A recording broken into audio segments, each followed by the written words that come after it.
ایک خبر تو یہ ہے کہ ایک اٹلی سے آدمی پاکستان چھٹیاں گزارنے اپنے بچوں کے ساتھ آیا اور دن دہاڑے کل اس کی 2 جوان کنواری بیٹیوں کو نامعلوم افراد نے گھر میں گھس کر جان سے مار ڈالا ہے۔ اس کے ساتھ 12 لاکھ روپے نقدی اور 3000 یورو کیش لے کر فرار ہو گئے ہیں۔ پولیس کے لیے چیلنج بنا ہوا ہے کہ ان نامعلوم افراد کو گرفتار کیا جائے۔ اس کی وجہ یا اس کی تفصیلات کیا ہیں وہ بھی آپ کے ساتھ شیئر کرتا ہوں۔ پہلے بات کریں گے نشارہ ورکا، یہ کڑیار روڈ پر رواج میرج ہال ہے، اس کے بیک سائڈ پر گھر میں ایک واردات ہوئی ہے۔ یہ ذوالفقار نامی آدمی جو کہ اٹلی میں ہوتا تھا، عرصہ دراز سے اٹلی میں تھا اور پاکستان اس کا آنا جانا تھا۔ اس کی 2 جوان بیٹیاں، ایک BBA کر رہی تھی اور دوسری انٹرمیڈیٹ کی اسٹوڈنٹ تھی، دونوں جو ہے نا وہ کالج جاتی تھی۔ اب جناب ہوا یہ کہ یہ کچھ دنوں سے پاکستان آیا ہوا تھا اور اپنے بچوں کے ساتھ ہنسی بسی زندگی گزار رہا تھا۔ تو یہ جناب کل دن دوپہری وہ اپنے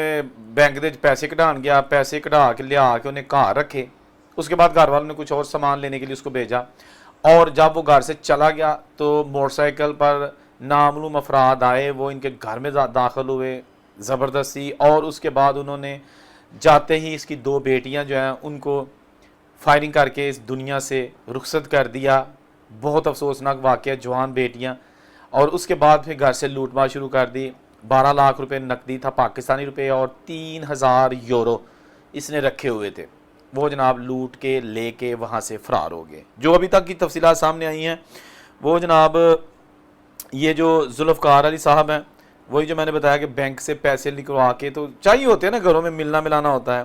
تو ذوالفقار صاحب کا کہنا ہے کہ مجھے 2024 سے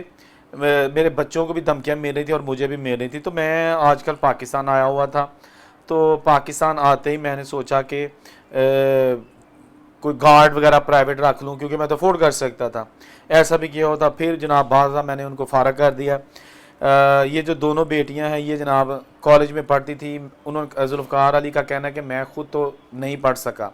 لیکن ارادہ کیا ہوا تھا کہ خواہ بچیاں ہیں یا بچے ہیں ان کو اعلیٰ تعلیم دلواؤں گا، کم از کم چلے ہمیں تو نہیں کسی نے پڑھایا، ہم اپنے بچوں کو ضرور پڑھا سکے۔ دوستو، یہ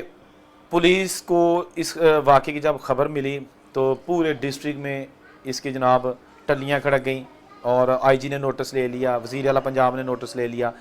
RPO DPO سب لوگ جو ہے نا اس وقت متحرک ہیں، لیکن ابھی تک ملزمان کو گرفتار نہیں کیا جا سکا، جو کہ ایک چیلنج بنا ہوا ہے۔ اوورسیز پاکستانی جب بھی پاکستان آتے ہیں ان کو ہر وقت خطرہ رہتا ہے، کیونکہ ابھی 1 مئی کو، مہینہ بھی نہیں ہوا، 1 مئی کو UK پلٹ 2 پاکستانی بھائی جن کا تعلق فاروق آباد سے تھا، وہ شادی بھی سالگرہ کی ایک تقریب میں شیخو پورہ گئے ہوئے تھے، اور واپسی پر شام کو ان کو بھی رستے میں گولیاں مار کر دونوں مائیوں کو وہیں پہ ڈھیر کر دیا گیا، اور وہ بیچارے پاکستان جو چھٹیاں گزارنے آئے تھے وہ بھی اس دنیا سے چلے گئے۔ تو یہ بات کرنے کا مقصد یہ ہے کہ ان کے ملزمان بھی ابھی تک گرفتار نہیں ہو سکے۔ جو بیرون ملک پاکستانی ہیں پہلے نمبر پہ، تو ان کو آتے ہی ایئرپورٹ پر بہت ساری عجیب و غریب قسم کی حرکات کا سامنا کرنا پڑتا ہے۔ کچھ لوگوں کا خیال ہے کہ ان کو بے عزت کیا جاتا ہے، سامان جا بجا تلاش کر کے پیسے بٹورنے کا ایک بہانہ تلاش کیا جاتا ہے کہ اے کیوں لے کے آئے، اے تو نہیں لیا سکتا، انج اونج، تو وہ دی وجہ نال وہ کافی پریشان ہوتے ہیں۔ اس کے بعد جب یہاں آ جاتے ہیں 100 سجن 100 دشمن، لوگ پیچھے لگ جاتے ہیں، یا بچوں کے پیچھے لگ جائیں گے یا اس بندے کے پیچھے لگ جائیں گے۔ تو یہ جو ہے نا سلسلہ بند ہونا چاہیے، یہ سلسلہ بند ہونا چاہیے۔ اس کی ریزن یہ ہے کہ اوورسیز پاکستانی کسی بھی کنٹری کی ریڑھ کی ہڈی کی حیثیت رکھتے ہیں، گو کہ وہ پیسے اپنے گھر والوں کو بھیجتے ہیں، لیکن اس کا ملک کو بھی فائدہ ہوتا ہے، یہ زر مبادلہ ہوتا ہے کسی بھی کنٹری کے لیے۔ تو اب جناب یہ جو دونوں بچیاں ہیں یقیناً زمین کام گئی ہوگی، ایک بے گناہ لڑکیاں جن کو مار دیا گیا اور وجہ بھی کوئی نہیں ہے، ڈکیتی بھی کرنی تھی، تو میرا خیال ہے گھر میں تو مرد ہی کوئی نہیں تھا، آپ آرام سے ڈکیتی کر کے جا سکتے تھے، لیکن ٹارگٹ تھا کہ ان کے بچوں کو مارنا ہے۔ اور جب کوئی بھی دشمن بچوں پہ حملہ کرتا ہے سب سے زیادہ بزدلی کا مظاہرہ یہ ہوتا ہے، سب سے زیادہ بزدل دشمن وہ ہوتا ہے جو بچوں پہ حملہ کرتا ہے، کسی کے بچے بھی ہوں، خواہ وہ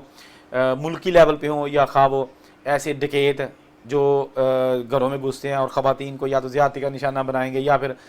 بچوں کو مار دیں گے۔ تو میرا نہیں خیال کہ یہ کون لوگ ہیں، یہ کیا ان کی مائنڈ سیٹ ہے اور کیوں ایسے یہ ایسی حرکات کرتے ہیں۔ تو یہ تھی اب تک کی ویڈیو، اور اسے کو اجازت دیجیے، اللہ حافظ۔